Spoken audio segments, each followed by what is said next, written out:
अथ रात्रिक स्वाध्याय वेलायाम श्रीमत्श्रुतभक्तिकायोत्सर्गम करोम्यहम्। 9 बार नमोकार मंत्र का जाप करें।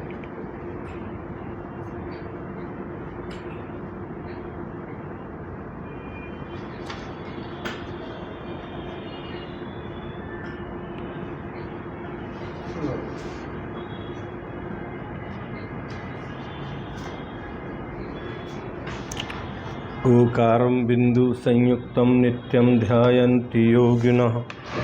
कामदं मोक्षदं चेयोकाराय नमो नमः। अविरल शब्द घनुग्गा प्रक्षालति सकल भूतल मलकलंका। मुनिभ्रोपास्य तीर्था सरस्वती हरतु नो दुर्बातान्। अज्ञानतिमिरान्ध्यानां ज्ञानाञ्जनशलाकया चक्षुरुन्मीलितं येन तस्मै श्रीगुरुभे नमः। श्री परम गुरुभे नमः। परम्पराचार्य गुरुभे नमः। सकल कलश विध्वंसकं श्रेषां परिवर्धकं धर्म संबंधकं भव्य जीव मनः प्रतिबोधकारकं दम शास्त्रं श्री 24 नामधेयम्।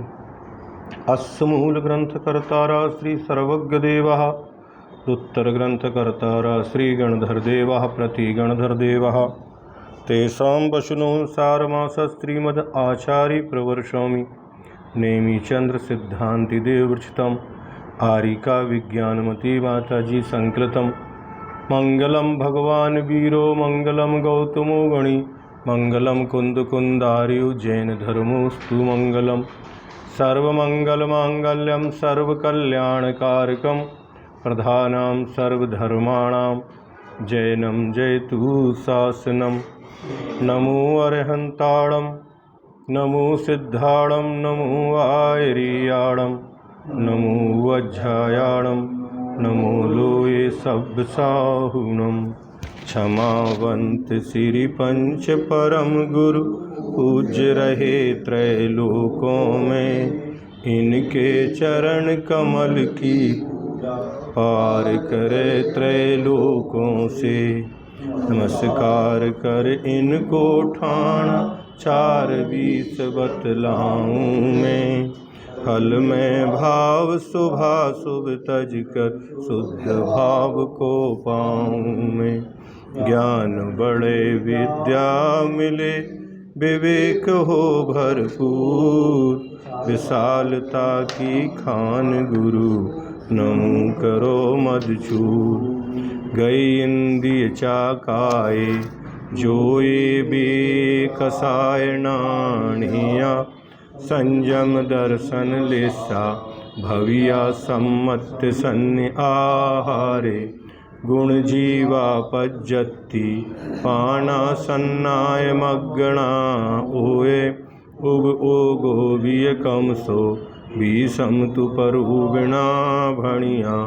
झाणा बिय पच्चा बिय जाई कुल कोडु संजुआ सव्वे। गहना तियेण भणिया कमेण 24 ठाणानी। पंच परमेष्टि भगवान की जय।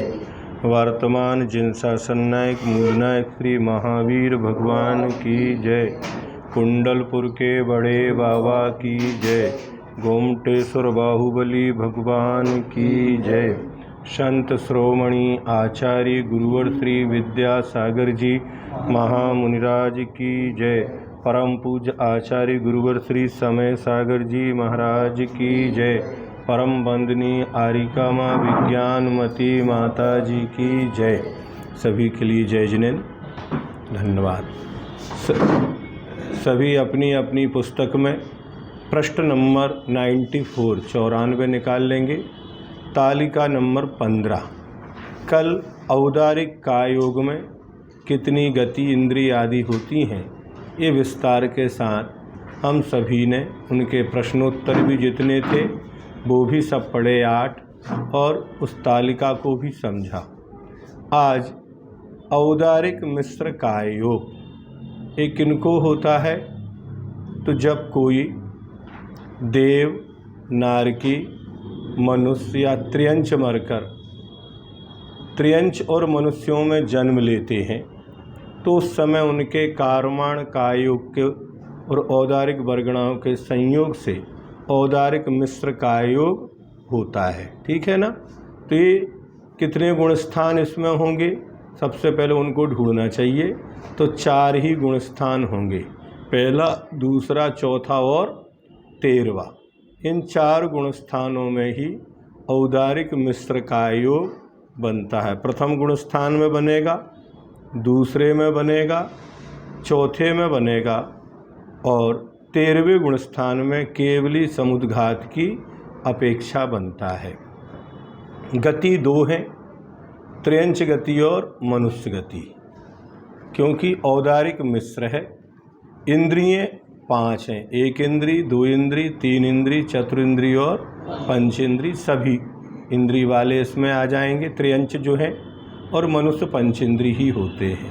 काय 6, 5 स्थावर काय और 1 त्रस्काय।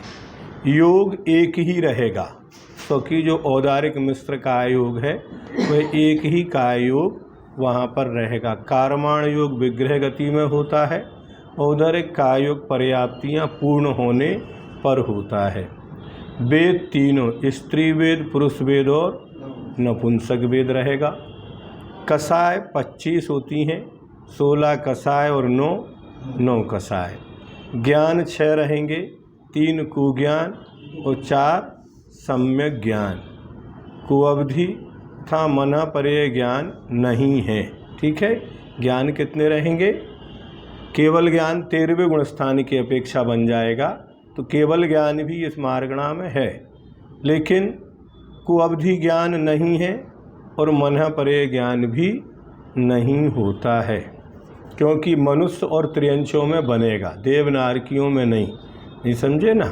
इसलिए कुअवधि ज्ञान भी नहीं है और मन पर्यय ज्ञान 6ठे गुण स्थानवर्ती से प्रारंभ होता है, तो वह भी नहीं है।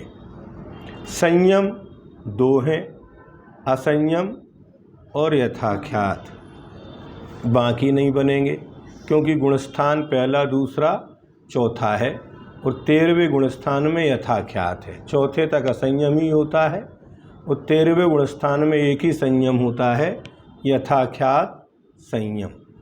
दर्शन 4 हैं, चक्षु दर्शन, अचक्षु दर्शन, अवधि दर्शन और केवल दर्शन, 4 दर्शन रहेंगे।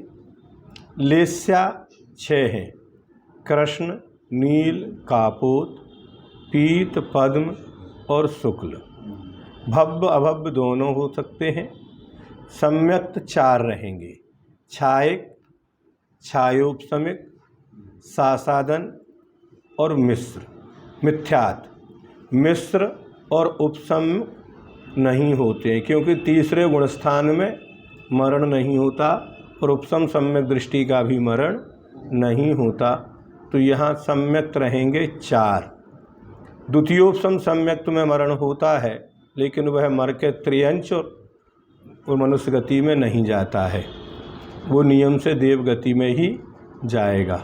संगी, सैनी और असैनी। सासादन सम्यक्त तो होगा, लेकिन उपसम सम्यक्त नहीं होगा, क्योंकि उपसम सम्यक्त में मरण नहीं होता है किसी भी जीव का। संगी, सैनी, असैनी दोनों होंगे। आहार, आहारक ही होगा, क्योंकि अनाहारक अवस्था कारमाण कायोग के साथ बनती है, औदारिक मिश्र के साथ नहीं बनती। गुणस्थान 4 हैं, पहला, दूसरा, चौथा और 13वां। जीव समास 19 हैं, 14 एक इंद्री के और 5 त्रिस संबंधी, तो पूरे के पूरे 19 जीव समास यहाँ रहेंगी।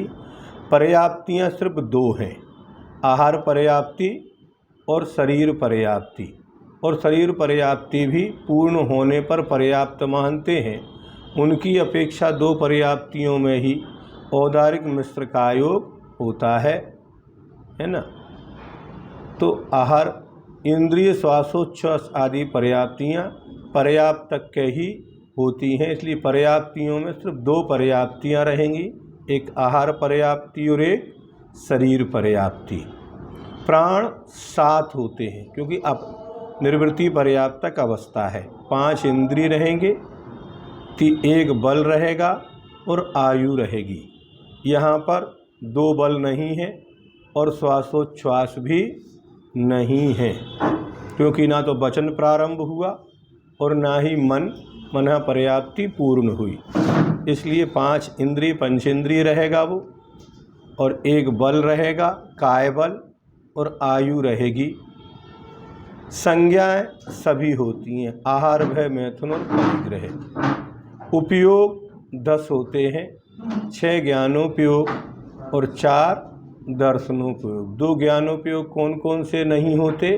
तो को अवधि ज्ञान और मनापरे ज्ञान यहाँ पर नहीं होगा। अवधि ज्ञान तो होगा लेकिन को अवधि ज्ञान नहीं है औदारिक मिश्र में।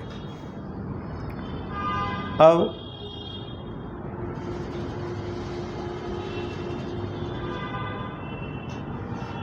ध्यान 10, 4 आर्त ध्यान, 4 रौद्र ध्यान और 2 धर्म ध्यान।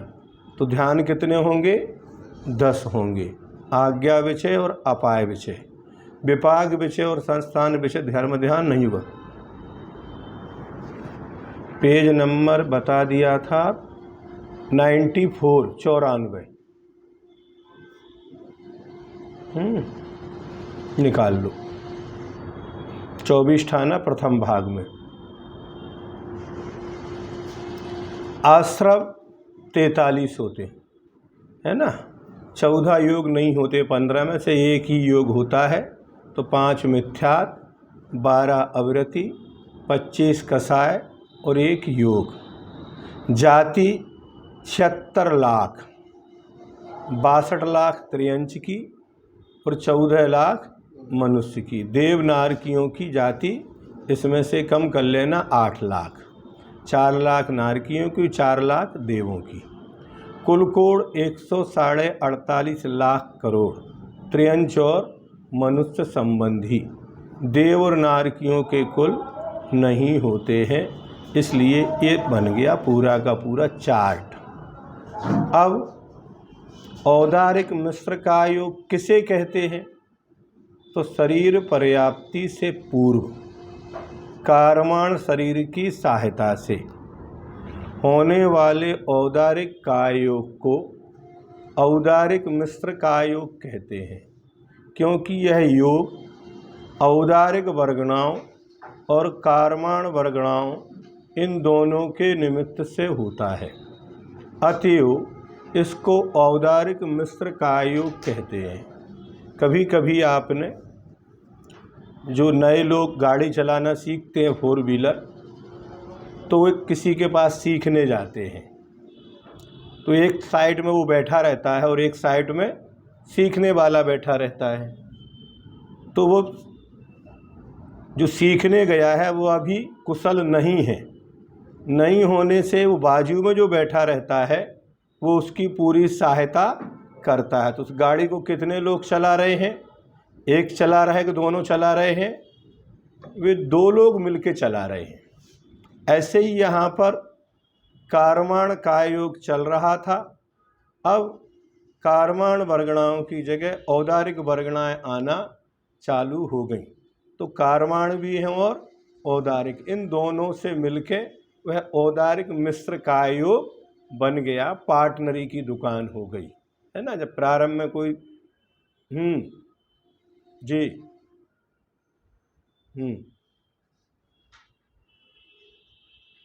फिर ठीक है, इसलिए तो अध्ययन कर रहे हैं अपन। ये मूल अपन ने समझे ही नहीं है, नहीं समझे ना, कि ये तो बता रहा है कि इसमें 24 स्थान पूरे कैसे घट जाते हैं। अगर ये एक समय के लिए भी, अगर ये एक समय के लिए भी ये सब चीज़ें बंद हो जाएं, तो पता है क्या होगा? ये जीव मोक्ष चला जाएगा, बीच में अंतराल पड़ जाएगा कर्मों का, नहीं समझे ना। एक समय का अंतराल भी बहुत बड़ा अंतराल होता है। एक समय में उद्गल परमाणु 14 राजु गमन करता है, और जीव 7 राजु गमन करता है। तो आप छोड़ के तो देखो उसको एक समय के लिए थोड़ा सा फ्री, फिर वो कहाँ जाता है, हैं? तो इसलिए सारी चीज जानना बहुत आवश्यक है।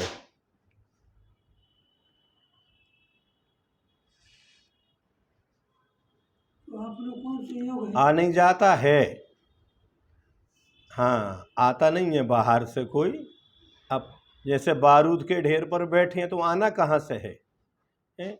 आत्मा के एक एक प्रदेश पर असंख्यात कर्म वर्गणाएं बैठी हुई हैं तैयार कर्म रूप में ढलने के लिए। इधर भाव हुआ नहीं कि उधर वो कर्म रूप परिणमन हो गई। अब वो एक समय का बंधा हुआ कर्म अगर उसकी 70 कोड़ा कोड़ी स्थिति पड़ गई तो कितने समय तक रहेगा वो बोलो? कितने भाव निकल जाएंगे उसमें, हैं? और एक समय बंधा दूसरे समय फिर बंध रहा है, कोई अंतराल है क्या? प्रति समय बंध रहा है और प्रति समय निकल रहा है। अब वो बंधा है, उसके 7000 वर्ष तक तो उसमें कुछ भी नहीं होना, जैसा बंधा वैसा ही रखा रहेगा। नहीं समझे ना? ना उदय में आएगा, ना उदीरना होगी, ना उत्कर्षण होगा, ना अपकर्षण, कुछ नहीं होना उसका। वो द्रव्य वैसा का वैसा ही पड़ा है। ये सब व्यवस्था कब से चल रही है? तो अनादि काल से चल रही है। और यदि अभव्य है या दूरानुदूर भव्य है तो अनंत काल तक आगे भी चलती रहेगी। ये सब परिणामों का खेल है, हैं?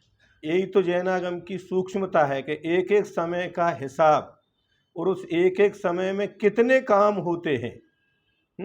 अभी तो अपन ये इसमें पढ़ रहे हैं 24 स्थान, दोपहर में पढ़ रहे हैं कर्म सिद्धांत में कि उतने ही कम समय में कौन कौन से कर्म बनते हैं।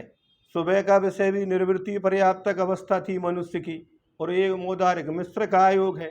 ये दोनों ही लगभग मिलते जुलते हैं, समझे ना?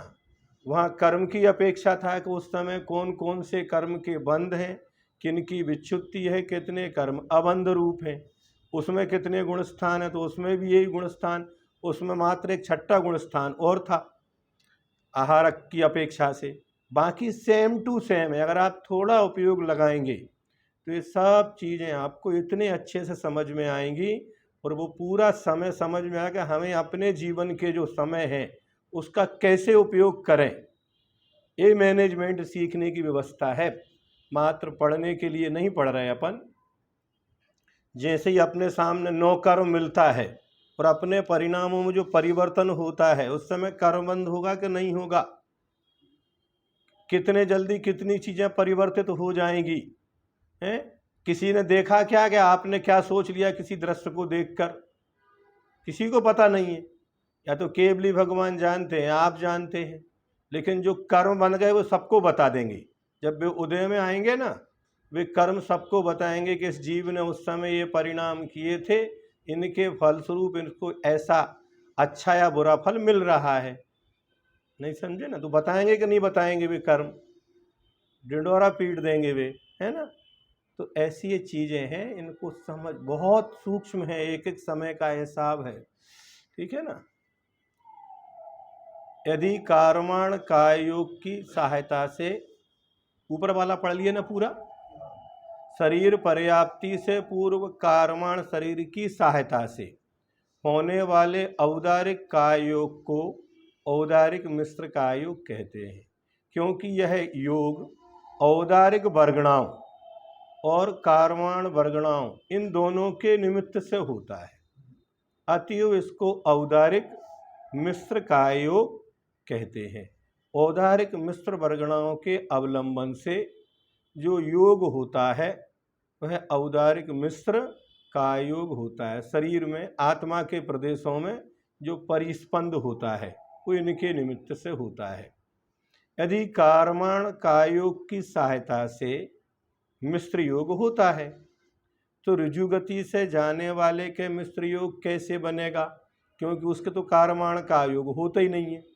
जो जीव ऋजुगति से जन्म लेते हैं, एक समय वाले हैं, उनके कर्मण का योग ही नहीं है, लेकिन औदारिक मिश्र का योग है। तो कारमाण और औदारिक के मिश्रण से बनता है, तो फिर उनके कैसे बनेगा बिना कारमाण के? बता रहे जैसे कि कषाय और योग की मिश्रण से लेस्याएं बनती हैं, है ना। अब कषाय कहाँ तक है? 10वें गुण स्थान तक। तो फिर 11वें 12वें 13वें गुण स्थान में लेस्याएं कैसे मानी गई? तो ऐसे ही यहाँ पर बता रहे हैं कि सर्वार्थ सिद्धि आदि ग्रंथों में 7 प्रकार की काय वर्गणाएं बताई गई हैं। उनमें से जो औदारिक मिश्र, वैक्रियक मिश्र तथा आहारक मिश्र वर्गणाएं हैं, उनको औदारिक मिश्रादि अवस्था में ग्रहण करने से औदारिक मिश्र का आदि योग बन जाते हैं। इसमें कोई बाधा नहीं है। अपन तो यही जानते हैं कि मात्राहारक वर्गणाएं हैं, लेकिन वे जो काय वर्गणाएं वे 7 प्रकार की हैं। उनमें औदारिक मिश्र, वैक्रियक मिश्र और आहारक मिश्र वर्गणाएं भी हैं। जिस समय यह जीव औदारिक मिश्र वर्गणाओं को ग्रहण कर रहा है तो उस समय उसके औदारिक मिश्र का योग बन जाता है। उसी प्रकार जो केवली समुद्घात में कारमाण तो वहाँ है नहीं है, औदारिक मिश्र का योग औदारिक से औदारिक का मिश्र वहाँ बन जाता है। इसमें भी कोई बाधा नहीं है। किन किन जीवों के औदारिक मिश्र का योग ही होता है? मिश्र का योग ही होता है। किन जीवों के?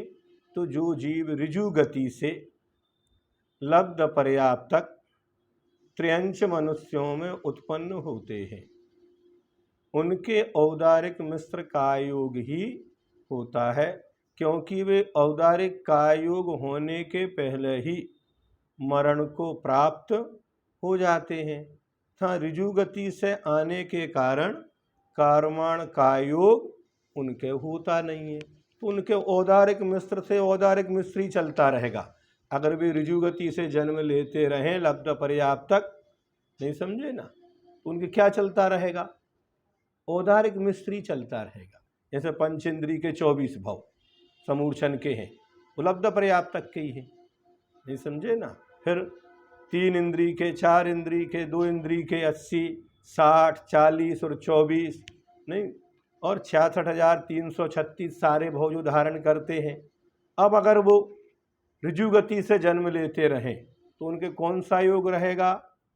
औदारिक मिश्र का योग ही रहेगा, कारमाण का योग नहीं रहेगा।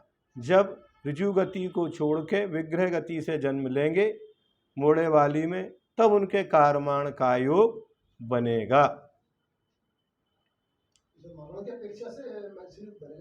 ये सब मरण की अपेक्षा ही बनते हैं। जो मिश्र का योग है, निर्वृत्ति पर्याप्त अवस्था है, ये 4 गुण स्थान पहले ही बता दिए, पहला, दूसरा, चौथा और 13वां। ये सब अभी अपना किसी का नहीं बनेगा, नहीं समझे ना। जो पर्याप्त है उनके नहीं बनेगा, निर्वृत्ति पर्याप्त अवस्था वालों को ही बनेगा। जिनकी शरीर पर्याप्ति पूर्ण हो गई वो पर्याप्त कहलाएंगे, उनका औदारिक का योग कहलाएगा, औदारिक मिश्र नहीं कहलाएगा जी।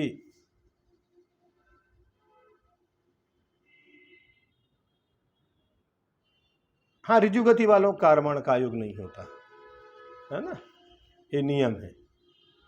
2 कम से कम 1 मूढ़ा होना चाहिए। 2 समय लगेंगे तो 1 समय के लिए कारमाण, 2-3 लगेंगे तो 2 समय के लिए, 4 लगेंगे तो 3 समय के लिए। उनके अनारक अवस्था भी नहीं बनती है, अनारक भी तभी बनेगा। क्या कोई ऐसे जीव भी हैं जिनके औदारिक मिश्र का योग के समान वैक्रियक मिश्र का योग ही हो?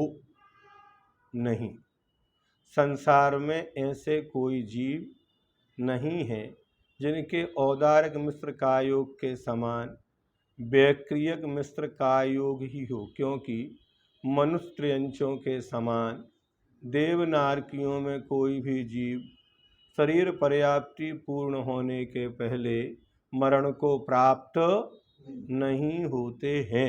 वे पर्याप्तियाँ पूर्ण करेंगे पूर्ण करेंगे तो उनको वैक्रियक काय हो जाएगा मिश्र की जगह। लेकिन यहाँ औदारिक मिश्र से औदारिक मिश्र, औदारिक मिश्र से औदारिक मिश्र किस में बनेगा? तो त्रियंचों मनुष्यों में लब्ध पर्याप्तकों में। वहाँ वैक्रियक मिश्र कायोग वाले जीव नियम से वैक्रियक कायोगी बनते ही हैं, इसलिए केवल वैक्रियक मिश्र कायोगी जीव नहीं हो सकते। औदारिक मिश्र कायोग में कम से कम कितनी कसाएं हो सकती हैं? तो ये सम्यक दृष्टि की अपेक्षा बता रहे यहाँ पर, है ना। औदारिक मिश्र कायोग में कम से कम 19 कसाएं हो सकती हैं, क्योंकि चौथे गुणस्थान में भी औदारिक मिश्र कायोग कम बनाना है। ज़्यादा बनाएंगे तो फिर पहले गुणस्थान में बनाना पड़ेगा, तो 25 होती हैं, तो कम बनाना है। औदारिक मिश्र कायोग भी बन जाए और कसाएं कम हो जाएं, तो कहाँ होंगी? चौथे में। 13वें में कसाएं होती नहीं है, नहीं समझे ना। पहले में पूरी 25 है, दूसरे में पहुँचते हैं तो नपुंसक वेद कम हो जाता है और स्त्री वेद और 4 कसाएं दूसरे में कम हो जाती हैं, तो 19 बचती हैं। तो ये 19 कसाएं चौथे गुणस्थान वाले के कम से कम कसाएं होती हैं, ऐसा जानना। किस में होती हैं? आधार क्या है अपना? तो औदारिक मिश्र कायोग, उसमें लगाना है ना। तो कहाँ होंगी? तो चौथे गुणस्थान में ही होंगी। ये 19 कसाएं चतुर्थ गुणस्थानवर्ती जीव की अपेक्षा कही गई हैं, अर्थात औदारिक मिश्र योग वाले सम्यक दृष्टि जीवों के अनंतानुबंधी चतुष्क स्त्री वेद तथा नपुंसक वेद नहीं होते हैं। और 13वें गुणस्थान में भी औदारिक मिश्र कायोग है, लेकिन वह कसाएं नहीं होती हैं। शरीर पर्याप्ति पूर्ण होने पर जीव पर्याप्त होता है। 6 पर्याप्तियों में कितनी पूर्ण हो जाए? अगर शरीर पर्याप्ति पूर्ण हो गई तो वह पर्याप्त कहलाएगा, है। फिर वह औदारिक मिश्र नहीं कहलाएगा, निर्वृत्ति पर्याप्त भी नहीं कहलाएगा। क्या ऐसे कोई औदारिक मिश्र कायोग वाले जीव हैं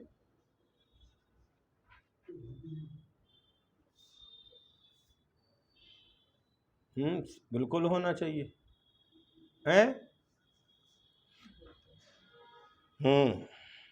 तो उसको उसको उसको निर्वृत्ति पर्याप्त माना का नहीं माना? आपने सुबह पढ़ा दोपहर में। निर्वृत्ति पर्याप्त अवस्था में 13वां गुणस्थान लिया कि नहीं मनुष्य गति में? तो निर्वृत्ति पर्याप्त कब होगा? जब पर्याप्तियां पूर्ण नहीं हैं। अगर पर्याप्तियां पूर्ण होती तो उसको निर्वृत्ति पर्याप्त कहा जाता क्या? नहीं कहा जाता। तो 13वें गुणस्थान में भी उस समय जब वो शरीर का संकोच विस्तार करते हैं, वहाँ भी अपर्याप्त अवस्था है, लेकिन वो निर्वृत्ति पर्याप्त अलग प्रकार की व्यवस्था है, वो है ना। यहाँ नीचे नहीं घटेगी वैसी। क्या ऐसे कोई औदारिक मिश्र कायोग वाले जीव हैं जो भव्य ही हों? आधार क्या है? औदारिक मिश्र काय, है ना। और जीव कैसे होना चाहिए? भव्य। तो दूसरे तथा चौथे और 13वें गुणस्थान वाले औदारिक मिश्र कायोगी जीव कैसे होते हैं? भव्य ही होते हैं। पहला गुणस्थान छूट गया, प्रमाण पत्र मिल गया, भव्य भी है और अर्धपुद्गल परिवर्तन काल में नियम से मोक्ष जाएगा। और 13वें गुणस्थान वाला तो उसी भव से भी मोक्ष जाएगा, ऐसा लगा लो।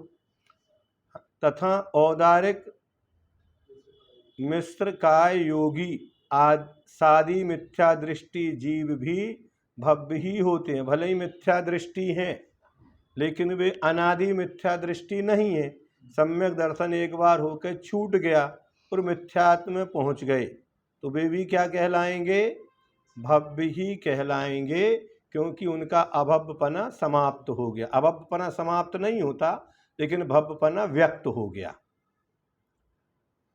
औदारिक मिश्र का योग में कौन कौन से सम्यक्त नहीं होते हैं? तो औदारिक मिश्र का योग में 2 सम्यक्त नहीं होते, अपन पिछले उसमें भी तालिका में पढ़े थे कि 4 होते हैं। तो सम्यक मिथ्यात् जो तीसरे गुण स्थान वाला है वो नहीं होता, और उपसम सम्यक्त भी प्रथमोपसम सम्यक्त नहीं होता, और द्वितीयोपसम सम्यक्त भी नहीं है, क्योंकि वह मरण है, लेकिन वह औदारिक में जन्म नहीं लेगा, वह देव में जाएगा। कोई मनुष्य है द्वितीयोपसम वाला, अगर उसमें मरण हो गया तो वह देवगति को ही प्राप्त होता है। तो यहाँ पर सम्यक मिथ्यात् और उपसम सम्यक्त नहीं होता, क्योंकि इन दोनों सम्यक्तों में मरण नहीं होता। यद्यपि द्वितीयोपसम सम्यक्त में मरण होता है, लेकिन वे मरकर मनुष्य त्रियंशों में उत्पन्न नहीं होते, जिससे उनके औदारिक मिश्र का योग बन जावे। क्योंकि कितनी गति है इसमें? तो 2 ही गति है, त्रियंश गति और मनुष्य गति, देव गति तो है नहीं है। औदारिक मिश्र का योग में छायक सम्यक दर्शन किस किस अपेक्षा पाया जाता है? क्या औदारिक मिश्र का योग में कौन सा सम्यक दर्शन? छायक सम्यक दर्शन। तो औदारिक मिश्र का योग में छायक सम्यक दर्शन की अपेक्षाएं। बद्धायुष्क मनुष्य जब छायक सम्यक दर्शन प्राप्त करके अथवा कृतकृत्य वेदक बनकर भोग भूमि में जाता है, तो भोग भूमि के त्रियंश और मनुष्यों के भी औदारिक मिश्र का योग होता है, तो वहाँ उनके औदारिक मिश्र का योग में छायक सम्यक दर्शन बन गया। लेकिन छायक सम्यक दर्शन किसको बन गया? तो मनुष्यों में भी बन गया और त्रियंशों में भी बन गया। छायक सम्यक दृष्टि है देव नारकी मरकर जब मनुष्य बनते हैं, कोई देव है या नारकी है, वो छायक सम्यक दृष्टि है। वहाँ उसका मरण हुआ और मर के वो नियम से मनुष्य जन्म में ही बनेगा, वो त्रियंश नहीं बनेगा। वो चाहे देव हो और चाहे नारकी हो, मर के कौन बनेगा? वो मनुष्य। मनुष्य में भी पुरुष वेदी ही बनेगा। जब तक उसकी पर्याप्तियाँ पूर्ण नहीं हुई तो उसका औदारिक मिश्र का योग है, और उस समय उसके छायक सम्यक दर्शन भी होता है। 13वें गुण स्थान की समुद्घात अवस्था में जब औदारिक मिश्र का योग होता है, तब भी उनके पास छायक सम्यक दर्शन होता है। जितने भी केवली भगवान हैं उनका सम्यक दर्शन कौन सा है? तो एक ही सम्यक दर्शन है, छायक सम्यक दर्शन। और बहुतायत में से केवली समुद्घात करते ही हैं। हाँ, कुछ प्रतिशत मान लें कि जिनके आयु कर्म और शेष 7 कर्मों की स्थिति एक समान हो, किंतु जिनकी आयु कर्म एक अंतर्मुहूर्त बचा है और शेष कर्म 3 जो आघातिया कर्म हैं उनकी स्थिति ज़्यादा है, तो उन कर्मों की स्थिति को समान करने के लिए, अंतर्मुहूर्त बनाने के लिए वे केवली भगवान समुद्घात करते हैं। मूल शरीर मछंडिए, मूल शरीर को छोड़े बिना आत्मा के प्रदेशों को फैल जाना, दंड कपाट प्रतर और लोक पूरण 4 अवस्थाओं को प्राप्त होके, तो उस समय भी उनके छायक सम्यक दर्शन होता है। औदारिक मिश्र का योगी सम्यक दृष्टि के क्षयों लेस्याएँ कैसे संभव है? तो नाना जीवों की अपेक्षा, एक जीव में नहीं बनेंगी एक साथ, लेकिन नाना जीवों की अपेक्षा बनाएंगे। तो छठी पृथ्वी से निकलकर जो अविरत सम्यक दृष्टि मनुष्य पर्याय में आते हैं, कोई भी 6वें नरक तक के जो सम्यक दृष्टि नार की है उन्हें अविरत सम्यक दृष्टि कहा जा रहा है ना? वो वहाँ से आते हैं। उनके अपर्याप्त काल में वेदक सम्यक्त के साथ कृष्ण लेस्या पाई जाती है। उनको कौन छठे से आएगा तो कौन सी लेस्या है? वहाँ पर एक कृष्ण लेस्या ही है, तो उसके कृष्ण लेस्या पाई गई औदारिक में। पहली से छठी पृथ्वी तक के असंयत सम्यक दृष्टि नारकी जीव अपने अपने योग कृष्ण नील कापोत लेस्या के साथ मनुष्यों में उत्पन्न होते हैं। उसी प्रकार असंयत सम्यक दृष्टि देव भी अपने अपने योग्य पीत पद्म और शुक्ल लेस्याओं के साथ मनुष्यों में उत्पन्न होते हैं। तो नारकी की अपेक्षा अशुभ लेस्याएं और देवों की अपेक्षा शुभ लेस्याएं औदारिक मिश्र कायोगी में बन गई। इस प्रकार अविरत सम्यक दृष्टि मनुष्यों के बनाना किन में है? सम्यक दृष्टियों में, मिथ्या दृष्टियों में नहीं। अविरत सम्यक दृष्टि भी हो, औदारिक मिश्र कायोगी हो और क्षयों लेस्याओं के भंग बने। तो अलग अलग प्रकार से ये नरक से आने वाले और देवगति से आने वालों की अपेक्षा ये भंग बना दिए। औदारिक, किसी का माइक चालू है, बंद कर लो।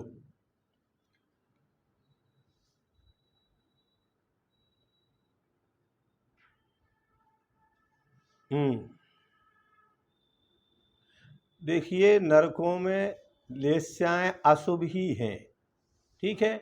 जब तक पर्याप्तियां पूर्ण नहीं है तब तक की व्यवस्था है। यहाँ जैसे पर्याप्तियां पूर्ण हो गई तो शुभ लेस्या हो जाएगी। हाँ बिल्कुल, उसको छोड़ कर नहीं आ सकते। अगर छोड़ देंगे तो वहां पर शुभ लेस्याएं बन जाएंगी, है ना। एक समय, यही तो हिसाब एक एक समय का, कि अगर एक समय के लिए भी वह शुभ लेस्या हो जाए तो भंग बनाना पड़ेगा। भले ही छायक सम्यक दृष्टि हो, तीर्थंकर की सत्ता वाला हो, लेकिन लेस्या तो अशुभ ही रहेगी। हाँ, उसमें थोड़ा अनुभाग में कम ज़्यादा होगा, लेकिन उसकी संज्ञा तो अशुभ लेस्या के रूप में ही आंकी जाएगी, है ना। औदारिक मिश्र का योग में कम से कम आश्रव के कितने प्रत्यय हैं? तो औदारिक मिश्र का योग में कम से कम आश्रव का एक प्रत्यय होता है। 13वें गुण स्थान में समुद्घात की अपेक्षा केवल औदारिक मिश्र का योग संबंधी आश्रव का प्रत्यय पाया जाता है। न वहाँ मिथ्यात है, न अविरति है, न कसाय, वो सब चले गए। मात्र 15 योगों में से एक औदारिक मिश्र का योग है, एक ही पाया गया 13वें गुण स्थान में। अब ये हिसाब कौन लगाएगा? अपन तो नीचे ढूंढते रहते अगर ये लिखा नहीं होता तो, लेकिन यहाँ समझ में आ रहा है ना। औदारिक मिश्र का योग में कौन कौन सी जातियाँ नहीं होती हैं, हैं? तो औदारिक मिश्र का योग में 8 लाख जातियाँ नहीं होती। 4 लाख देवों की और 4 लाख नारकियों की, क्योंकि उनका वैक्रियक शरीर होता है, औदारिक नहीं।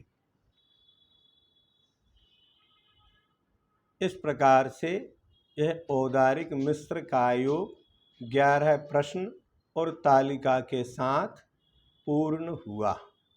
अब चल क्या रहा है मूल में? योग मार्गणा है क्या?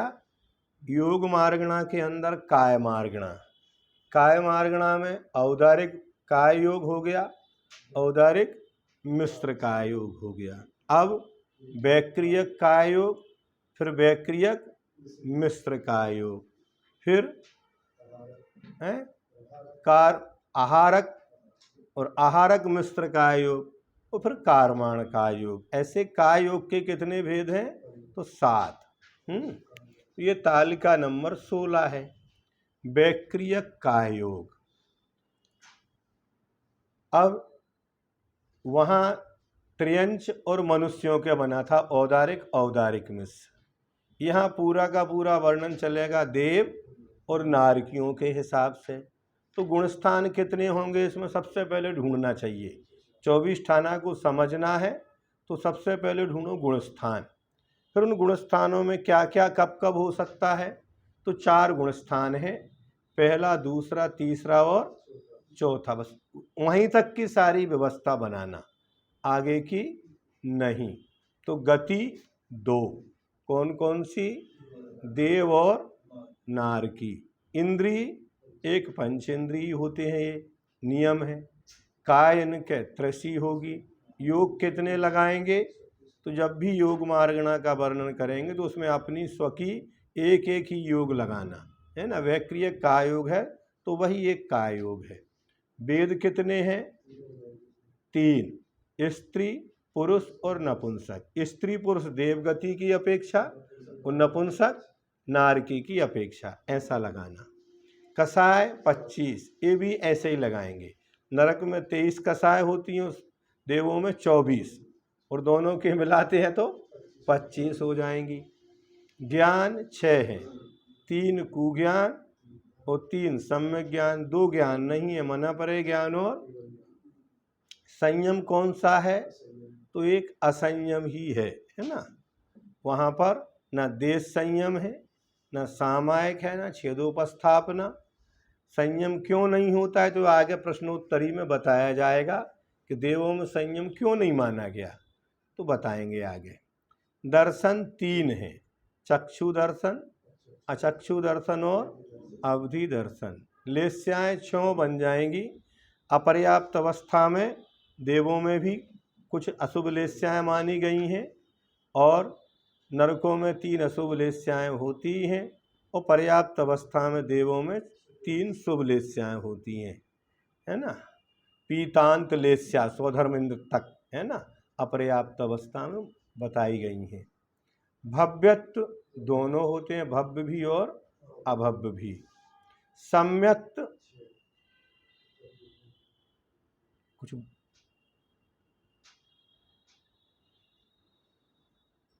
नरक में होती हैं 23 कसाय। स्त्री वेद पुरुष वेद नहीं होता, और देवों में नपुंसक वेद नहीं होता तो 24 होती हैं, है ना। तो नपुंसक वेद को मिला दो 24 में तो 25 हो जाएंगी, सामान्य से अलग अलग। अब संगी सम्यक्त 6 होते हैं, छायक, छायोपशमिक, औपशमिक, सासादन, मिश्र और मिथ्यात। संगी देवनार की सैनी ही होते हैं, इनमें असैनी नहीं होते। और आहारक में ये चूंकि वैक्रियक का योग है तो आहारक ही होगा। गुणस्थान 4, पहला, दूसरा, तीसरा और चौथा। जीव समास 1, सैनी पंचेंद्री। पर्याप्तियां 6, आहार, शरीर, इंद्रिय, श्वास, भाषा और मन। प्राण 10, 5 इंद्रिय, 3 बल, आयु और श्वासोच्छ्वास। संज्ञा 4, आहार व मैथुन परिग्रह। उपयोग 9, 6 ज्ञानोपयोग और 3 दर्शनोपयोग। ध्यान 10, 4 आर्त ध्यान, 4 रौद्र ध्यान और 2 धर्म ध्यान। आश्रव 43, योग मार्गणा में जहाँ भी लगाओ पूरे 15 ही में, तो आश्रव 43 ही लगाना सामान्य से। गुणस्थान में लगाओ तो फिर अलग अलग लगाना पड़ेगी।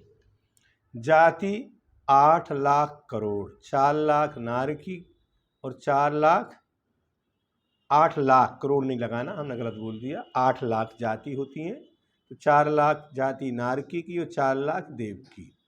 कुल कोटि 51 लाख करोड़ इसमें लगाना। 25 लाख करोड़ नरक के और 26 लाख करोड़ देवों के। 14 योग नहीं होते, और मनुष्य त्रयंशों की जातियां नहीं हैं, और मनुष्य त्रयंशों के कुल भी इनमें नहीं है। अब और कुछ चीज़ें आएंगी कि वैक्रियक शरीर और वैक्रियक कायोग, ये अलग अलग व्यवस्थाएं हैं। ये बिना प्रश्नोत्तरी के कितना भी 24 ठाना पढ़ लो तो भी ये क्लियर नहीं होता है। तो वैक्रियक कायोग पहले किसे कहते हैं?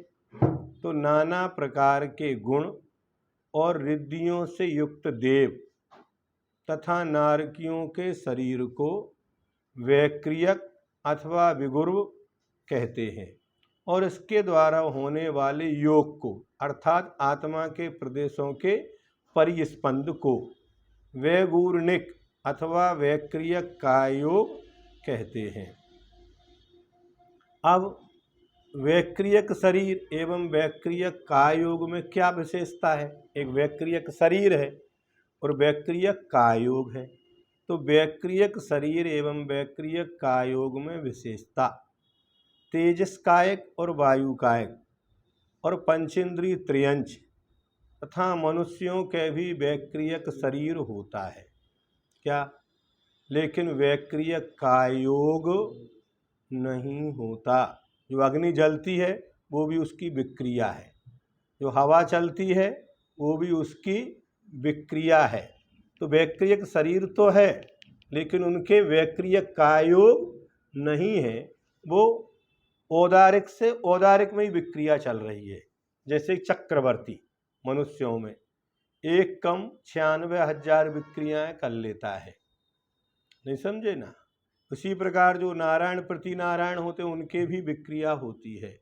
जो रिद्धिधारी मुनि महाराज हैं उनको भी विक्रिया रिद्धि कही गई है, लेकिन उनके वैक्रियक कायोग नहीं है, नहीं समझे ना। अन्यथा पर गुणस्थान 4 नहीं गिनाते। जो मुनि महाराज के हैं तो 6ठा 7वां गुणस्थान गिनाना चाहिए। जैसे विष्णु कुमार मुनि महाराज, उन्होंने अपने शरीर को तो क्या थी, उनको विक्रिया रिद्धि थी, उससे उनने बना लिया, लेकिन फिर भी उनको वैक्रियक कायोग नहीं कहा जाएगा। उसी प्रकार अग्नि कायक वायु कायक जीवों में उनमें नहीं कहा जाएगा। इसी प्रकार कुछ त्रियंच भी होते हैं जो विक्रिया करते हैं, तो उनके भी वैक्रियक कायोग नहीं होता। देव नारकियों के वैक्रियक शरीर भी होता है और वैक्रियक कायोग भी होता है। मनुष्य त्रियंचों के वैक्रियक शरीर में नाना गुणों और रिद्धियों का अभाव है, लेकिन देवों के वैक्रियक शरीर में नाना गुण और अणुमा आदि रिद्धियां होती ही हैं। कितने भी कम हों, लेकिन 8 रिद्धियां तो प्रत्येक देव के पास जाएंगी। उसी प्रकार जो नारकी हैं उनके पास भी विक्रिया करने की योग्यता है। वो विक्रिया 2 प्रकार की होती है, एक पृथक एक अपृथक। तो नारकी की अपृथक होती है और देवों की पृथक विक्रिया होती है, लेकिन कायोग उनका वैक्रियक ही कहलाएगा, है ना। अष्टानका में नंदीश्वर द्वीप में पूजा के लिए पंचकल्याणक आदि के समय देवों का मूल वैक्रियक शरीर नहीं जाता है।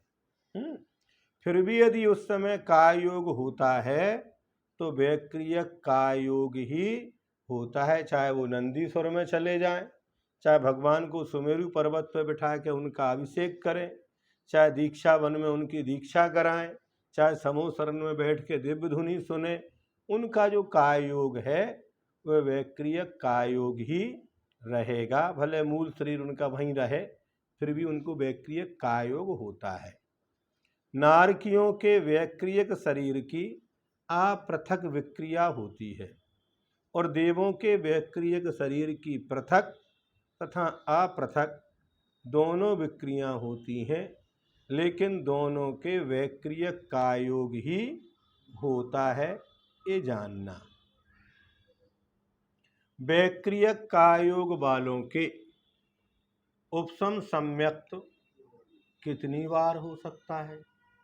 तो वैक्रियक कायोग वालों के अपने जीवन में अनेक बार उपशम सम्यक्त हो सकता है, क्योंकि एक बार प्रथमोपशम सम्यक्त प्राप्त करने के बाद पल्योपम के असंख्यात भाग प्रमाण काल व्यतीत होने पर जीव पुनः प्रथमोपशम सम्यक्त प्राप्त करने के योग्य हो जाता है। बार बार नहीं होता है, जब तक उसकी उद्वेलना नहीं होगी तो इतना समय उसमें लगता है। इसलिए मनुष्य पर्याय में एक ही बार प्राप्त कर सकता है, लेकिन देवों की तो उम्र कितनी है, तो सागरों पर्यंत है, और नरक में भी 33 सागर है, तो उस काल में वो छूट भी जाए तो दोबारा भी उनको प्राप्त हो जाता है प्रथमोपशम सम्यक। वैक्रियक कायोग वालों की उत्कृष्ट आयु 33 सागरोपम प्रमाण होती है, इसलिए अनेक बार उपशम सम्यक्त होने में कोई बाधा नहीं है। लिखा है वहाँ कि इस जीव ने उपशम सम्यक और देश संयम पल्योपम के असंख्यात भागवार प्राप्त किया। लोग कहते सम्यक दर्शन नहीं मिला, कितनी बार होकर छूट गया कोई पता नहीं। देश संयम नहीं मिला, वो भी कितनी बार होकर छूट गया। हाँ, मुनि व्रत मात्र भावलिंग के साथ 32 बार ही धारण किया जा सकता है। 32वें भव से नियम से वो मोक्ष चले जाएंगे, एक भव में नहीं, अनेक अनेक भवों में। तो 32 बार से ज़्यादा कोई मुनि नहीं बन सकता भावलिंगी। लेकिन देशवृत्ति पल्लोपम के असंख्यात विभाग, उपसम सम्यक पल्लोपम के असंख्यात विभागवार प्राप्त किया और छोड़ा, करता रहता है। वैक्रियक काय वायु वालों के पंचम आदि गुणस्थान क्यों नहीं होते? हमने कहा था अभी कि संयम क्यों नहीं होता, तो पंचम गुणस्थान क्यों नहीं होता? किसको? वैक्रियक काय योग वाले देव और नारकियों के। तो वैक्रियक काय वालों के अप्रत्यख्यानावरण तथा प्रत्यख्यानावरण कषाय का तीव्र उदय पाया जाता है, इसलिए उनके संयमा संयम तथा संयम नहीं हो सकता, अर्थात पंचमादि गुणस्थान नहीं हो सकते। भोग भूमि में पंचम आदि गुणस्थान न होने का कारण भोग की प्रधानता कही गई है ना। तो वहाँ भोगों की इतनी प्रधान है, तो फिर देवों में तो भोग भूमि से भी ज़्यादा भोग पाए जाते हैं, फिर वहाँ संयम कैसे हो सकता है? और नारकियों में कषायों की सहज रूप से तीव्रता रहती है, उनके संयम कैसे हो सकते? जैसे आचार्य महाराज इस क्षेत्र को भोग भूमि बोलते थे, है ना, मालवा प्रांत आदि है। दान पैसा कितना भी करवा लो त्याग, लेकिन नियम की बात आएगी तो कहाँ हो जाते अपन? पीछे हो जाते। तो भोग भूमि में त्याग कहाँ हो सकता है? ये भी लगाना चाहिए, है ना। जिनके नियत भोजन है, अर्थात इतने समय के बाद नियम से उनको भोजन करना ही, नहीं करना चाहे तो भी करना पड़ेगा। जितनी आयु है उतने पक्ष बाद, उतने महीने बाद, इतने वर्ष बाद उनको श्वासोच्छ्वास भी लेना पड़ता है और आहार भी ग्रहण करना पड़ता है। वो चाहें तो भी नहीं, कंठ में अमृत झरे हैं।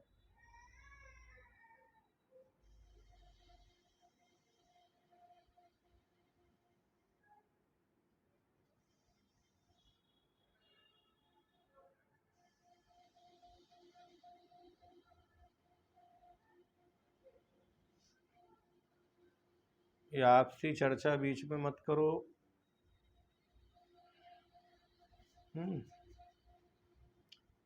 वैक्रियक का ऐसी स्थिति में त्याग प्रवृत्ति कैसे हो सकती है?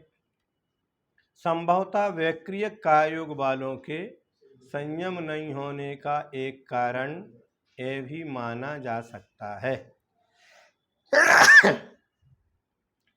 वैक्रियक कायोग वाले देव महीनों वर्षों पक्षों तक भोजन नहीं करते। इसी प्रकार नारकी भी बहुत काल के बाद थोड़ी सी मिट्टी खाते हैं। उनके नित्य आहार संज्ञा कैसे कही जा सकती? देखो, इतने 33,000 वर्ष बाद तो वे भोजन कर रहे हैं, और फिर भी आहार संज्ञा को एक समय भी गैप नहीं कर रहे हैं अपन। विग्रह गति में भी आहार संज्ञा है, अपर्याप्त अवस्था में भी है, निर्वृत्ति पर्याप्त में भी है। तो ये क्या चक्कर है? तो वैक्रियक काय योग वाले भले ही पक्षों महीनों तक भोजन नहीं करें, फिर भी उनके आहार संज्ञा का अभाव नहीं हो सकता, क्योंकि आहार संज्ञा जनागम में छठे गुणस्थान तक बताई। आहार नहीं कर रहे लेकिन संज्ञा है, और उसका अंतरंग कारण असाता वेदनी कर्म का उदय और उदीरना कहा गया है। तो कहाँ तक उदय होता है? छठे गुणस्थान तक असाता वेदनी का बंध भी है और उदय भी है, और उसकी उदीरना भी है। बिना उदय के उदीरना नहीं होती।